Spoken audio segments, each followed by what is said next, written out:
we know if you're new to our workshops, it is an average of 7 times that someone tries to leave before they officially get out. So if you're in that process and you've left before and you're back and you're saying, okay, I need to make that change, I need to leave again, but I don't think people are going to support me. I think that people are going to find it ridiculous. I'm embarrassed to go back and ask for more help when, you know, maybe I had a great support system that helped me get out the first time. And then I went back and I feel like I'm a disappointment. There is so much that goes into the psychology of trying to leave, into the intermingling of our lives that makes it difficult. And especially when we're talking about our children too. If that's where you are today, I love that you're getting to hear from her, because she has this great story. So tell us about the decision to leave. Like, what was the thought process before you left? Because I know you said you were more than a decade with him. Yeah. So for me, like the first month of marriage, I know I wasn't in the right marriage, but I stayed obviously for another 12 years in it. And part of the reason was that after I left and I kind of reflected back and then why I stayed for that long was, for many years I was in denial that it was happening to me. I didn't fit the statistics of people that were being, like, women that were being abused. And I didn't come from a background like that in terms of my parents. So I didn't understand why it would happen to me. So for me, it was part of the reason that I stayed for so long was also not because it was, not because I wanted to stay. A lot of the years it was because I was just in denial. It's not happening to me. Can't be happening to me. I have a job. I'm independent. I've gone to school. This just can't be me, right? It's not happening. So to me, for part of the reason was that for many years that I stayed.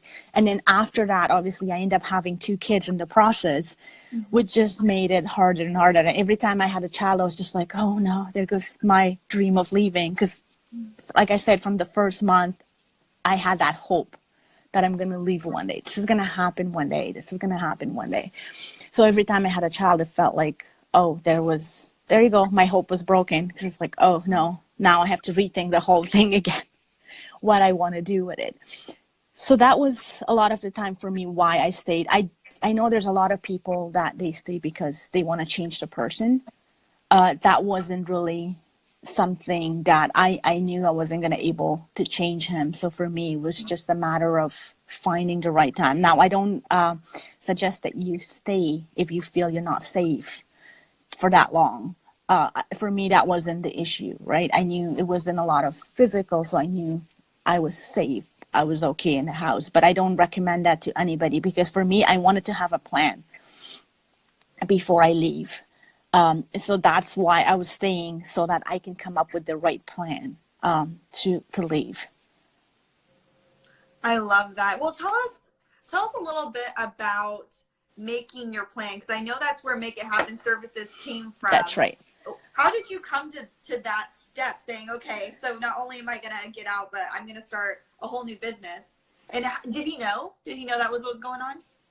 He knew I was starting a business, but he looked at it as a hobby. Okay, I'm going to shut her up because she's nagging all the time about everything else. So, like, to me, and I think that's what happens. Our abuser, they always underestimate us, our strength, the ability, what we can do. And that's our competitive advantage as well. So we should take that. A lot of the times we're being underestimated, because I was told all the time, I can't do it without him. I'm nothing without him. Nobody would want to hire me. Nobody would want to give me work. So it felt like, oh, well, she's bought into that, right? All the programming that goes into it, and the brainwashing to turn us into people that we don't believe in ourselves. So for him, that was part of it, that, okay, he's done his job for the last 12 years. I'm not going anywhere. So the business was more like, oh, well, I was home with the boys. It was a way to kind of get to meet some people, new people, because he had me disconnected from all my friends from the past. So I didn't know anybody. So it was the isolation part of it, right? Where I didn't know anybody. And then I moved to this new town. with my two boys and him. And then I wanted to go out and meet more people. So the first step I did was put myself out there and join all the mom groups. So I joined all the I just went on Meetup, start looking at all the mom groups that I could find, that I could include my my son, and I end up doing that. So I end up going to any meetings that included kids to go out there and meet new people. That was one of the process. The next thing for me was to ask for help.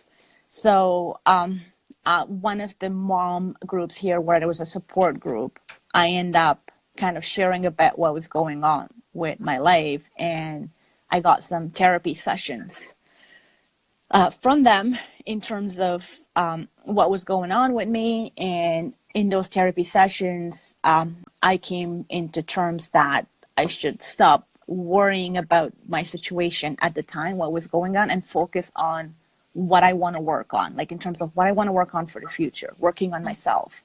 That's what we kind of focused on. So the focus was not to fix the marriage, because it wasn't fixable. You can't fix a person that's abusive, right? Unless they want to realize that and they want to do the work themselves.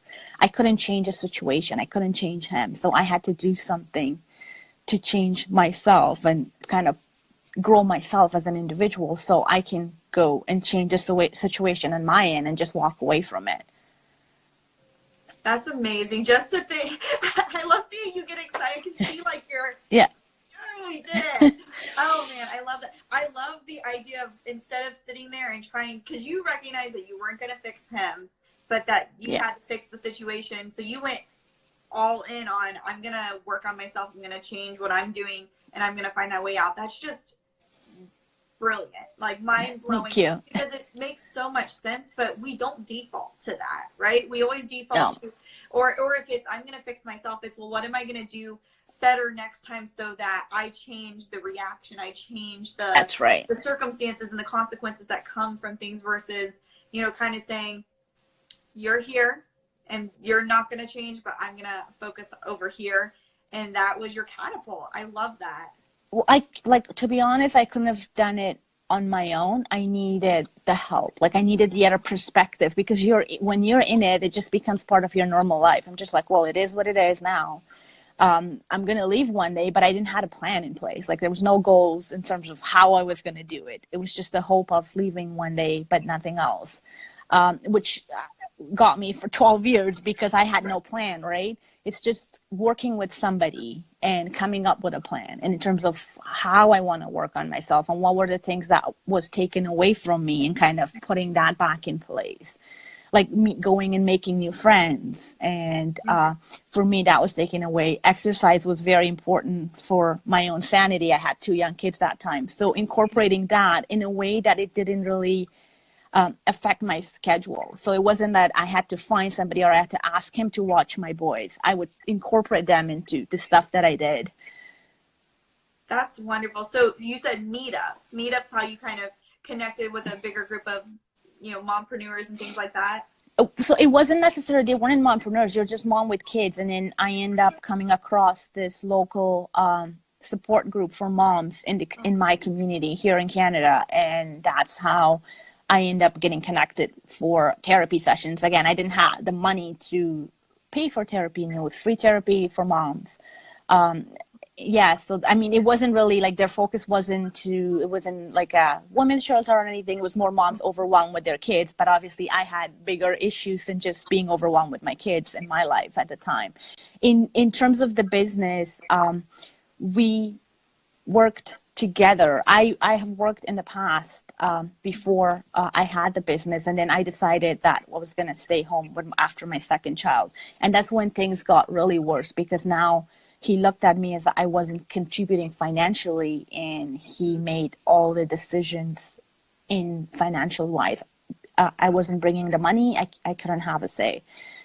So that was just, things were gone at a different level, escalated. Like, I had nothing under my name, including my cell phone. The only thing I had in my name was my IDs. In the entire 12 years, I had no credit cards, nothing. Like, I had no credit build. none of that stuff. It was, everything was under his name, and I would have a credit card that was his credit card. I was just an additional credit card, but then everything would go on his statement in terms of what I spent on and what I did. So I had none of that stuff. Even my cell phone that I had was under his name. So the bill would come to him. He could look at and see who I called, who I texted, all that stuff that was happening. So for me, the business was like something of my own. And I wanted to work. So I wanted to go back into the workforce. I wanted to go back and start bringing in money, like my own money, right? And because that was another thing, that my independence was taken away from me, right, financially. So then he could make more decisions on his own. He couldn't say, "Oh, you can't contribute. Sorry, you can't make a decision."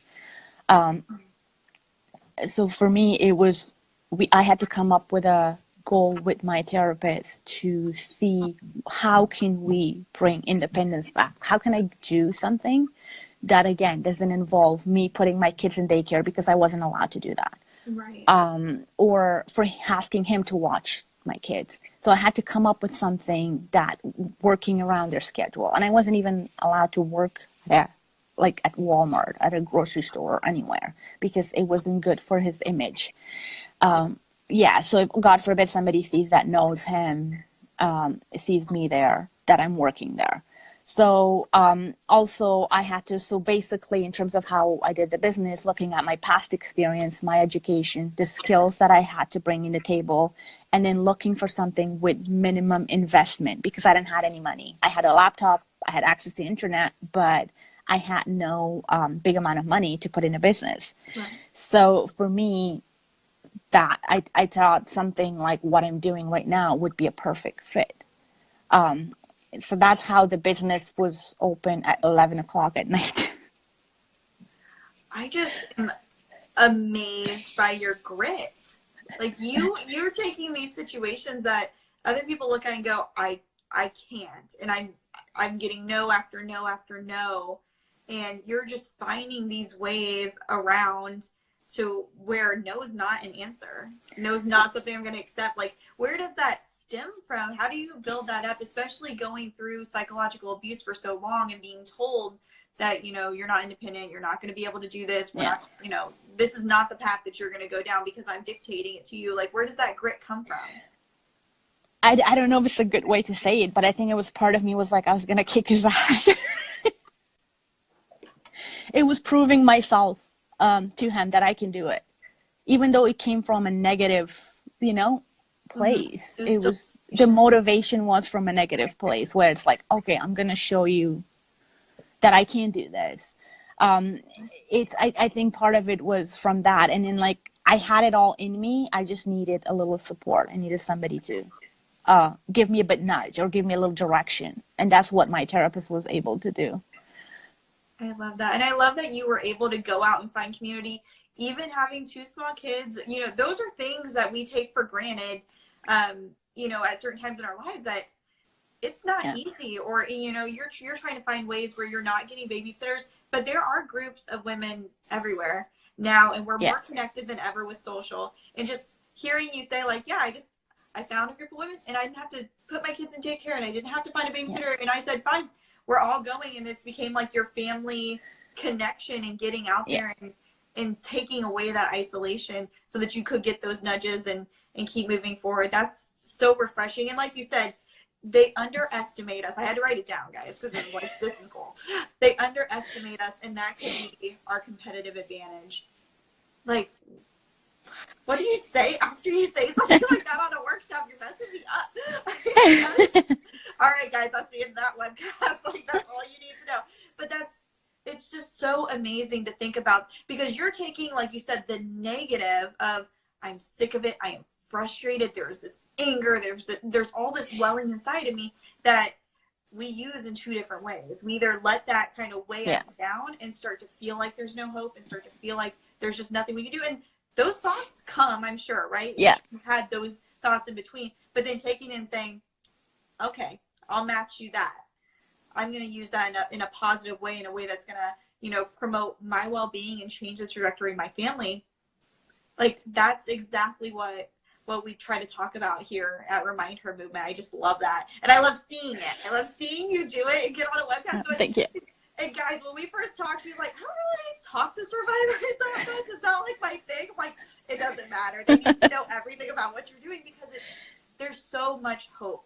And if you've been out for a while, I know we have, some disparity in how long people have been out, and that we get a lot of people on the workshops who are not gone yet, or that might have been in your situation where they left and they came back and it's starting to well up again, all those feelings, and starting to get to that point of like, I know I can do that again, but it might be more complicated. There might be different things. There's all that going on in your head on what am I going to do to make that happen. It's amazing to be able to see how you've really taken all these, what people normally look at as like the broken mess of the structure, and you're like, this is good enough.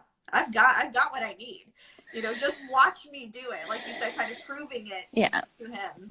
It's amazing. Well, to me, like in terms of for people that leave and go back, and I was like, when I decided I was going to go back, and at that time I was working with an outreach worker for the women's shelter here locally, and I was feeling so bad telling her that all this hard work that we did, all this planning that we did, everything else, all these hours that she put in with me, seeing me in person and listening to me, now it's like, I'm sorry, but I'm going to go back now. So I was feeling devastated taking that decision the first time that I left to go back. And then she told me that, like the stats that you shared, that it takes women 7 times to leave before they're actually successful in leaving. So for them, it wasn't like she was mad at me. And she was like, no, I'm like, we had an exit plan in terms of if things are not safe, we had all that planning in place. But at the end of the day, and she always told me that I was welcome to contact them, and she would always be in contact with me in terms of if I needed help as I was going. So for a lot of women, they feel like, if they're going back, a lot of them are ashamed. It's because we've talked about it, we seek help, and the people that have helped us, like, we let them down. That's how I felt. I felt like I let this whole team of people that was working with me to get me to a better place. I let them down by going back. So for a lot of us, I think that's how we feel. For me, when she shared that stats, I knew that, okay, you know what? I'm not letting down. I have to go, and I have to basically work harder now, right? This wasn't like the end for me going back. It was more like, I'm going to come out of it, but I need a stronger plan. So for me, for a lot of us, we go back, and I had my own reasonings for going back. A lot of it was financial reasons, and for a lot of us, that's what it is. But at the same time, it's good to go back with a plan in terms of what is the next move, rather than just going back blindly and then staying there. And then again, till the next thing happens, right? And then staying in contact with the people that have helped you as well. Because a lot of the times we go back and we don't, and that was his condition. I go back and he found out I was talking with the outreach worker at the shelter. I go back and I cut off with these people. So if you want to come back, you need to stop talking to your therapist. You need to stop talking to the outreach worker. That was part of his condition for me. And I did it anyways. I still went to the therapy sessions behind his back. I still went because I was like, you can't take that. Like, to me, I just did it anyways. I did it. Again, I did it when he was at work. I still went, and I kind of find a way to leave my son for that 1 hour with somebody. I found somebody that I can pay to do that. I still did it. I still took advantage of it. What I did was, when I went back, I didn't go back into isolation, and I didn't let him to take everybody away from me. Wow. That's so important. Went back, but refused to go back into isolation.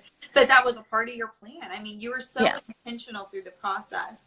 And I think that that's such a big hurdle and a big decision to make. But like you said, I think that's true. Like, we feel like we've let so many people down.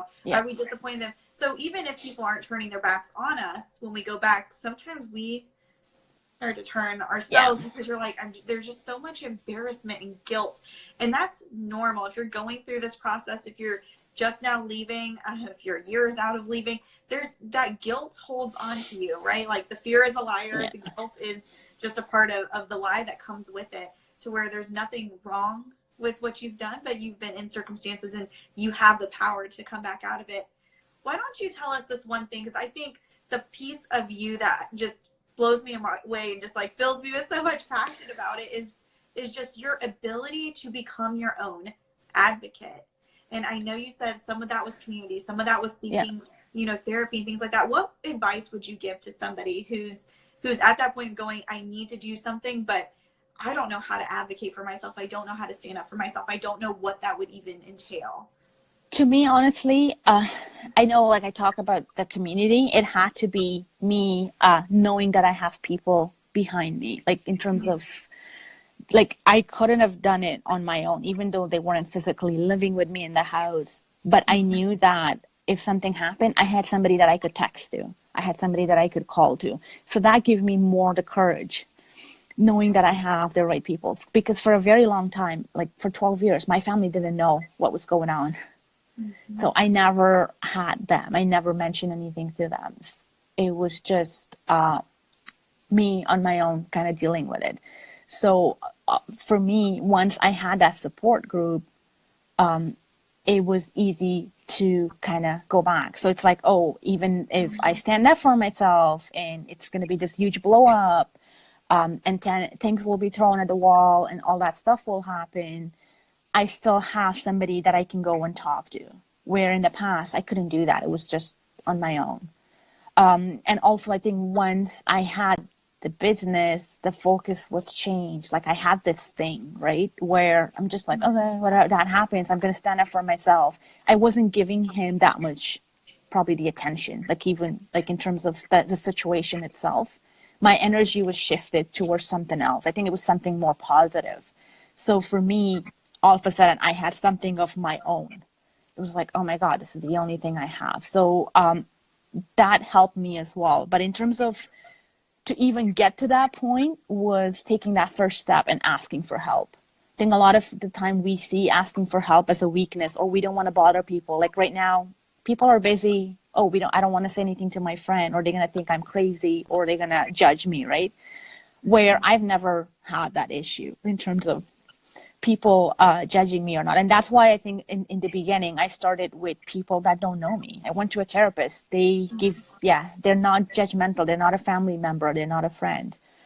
They're somebody that will listen to you.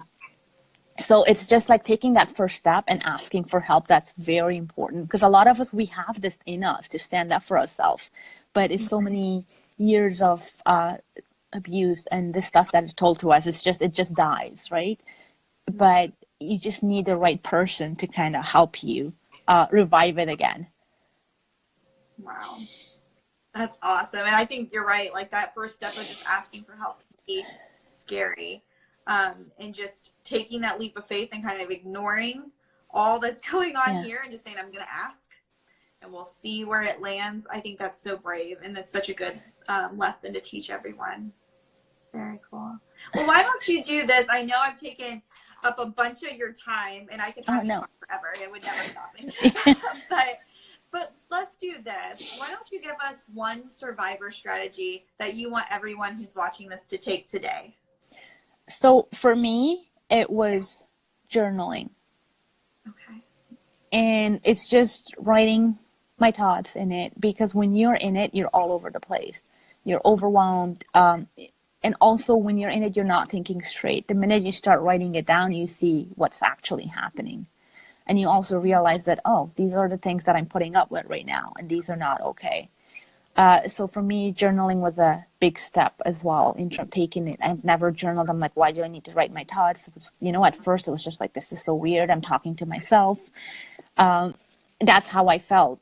But as I start writing it down and reading it back, and I'm like, oh, this is not acceptable. I shouldn't be, putting up with this. I shouldn't be putting up with that.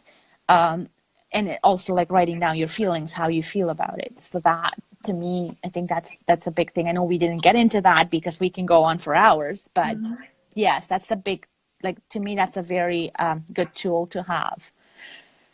You mentioned reflection earlier, and just your self-reflection and what that led you to do, and some of the decisions that you were able to make because you were being intentional and being focused on yourself and taking that attention and putting it where you could control it, where you could help the outcome.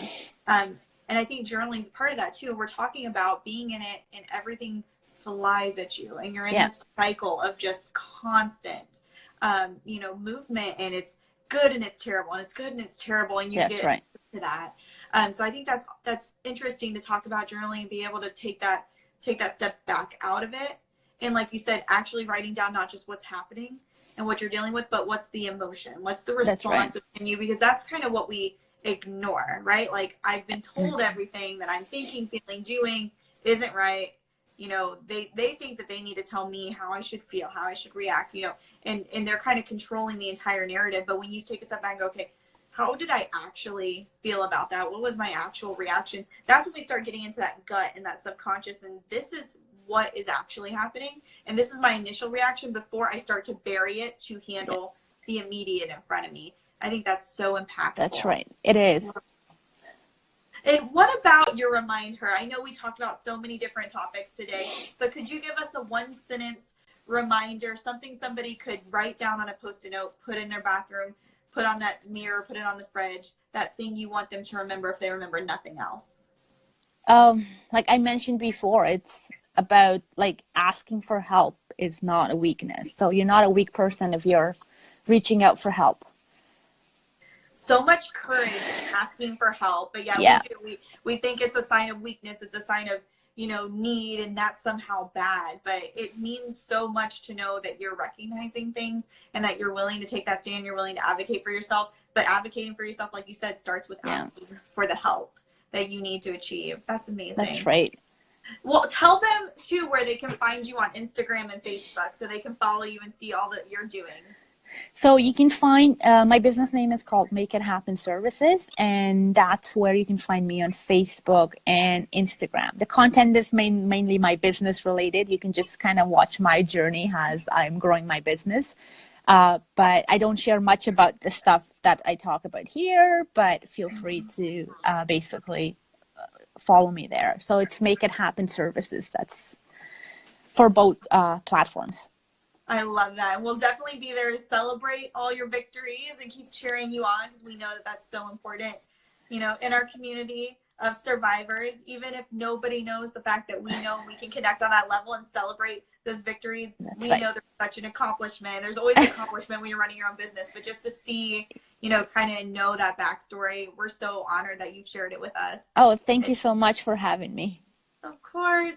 And if you haven't already, if you're seeing our workshop on IGTV, on YouTube, make sure you follow us on Instagram. We're at Remind Her MVMT. Again, that's Remind Her HER MVMT. And we love to share new topics. If there's something that you're struggling with now, ask for help. If there's one thing got from this, ask for help. Let us talk about it. And let's get on an open platform with all of our survivors on the page. I think we are almost 800 strong just on Instagram. Wow. So, if you're there, give us a shout out, give us a DM, and we would love to hit whatever topic you're going through and help you find somebody on the page who's a survivor, who's been with it, who's dealt with it, and who's found some solutions for them so that we can work with you and see if that's something that would help you. But again, thank you guys for following us. Share. If you love it, share it out. If there's something, a quote from this, please do share it. Tag her, tag myself, so that we can see how you're impacting the world just by sharing the message. Thank you guys for joining us.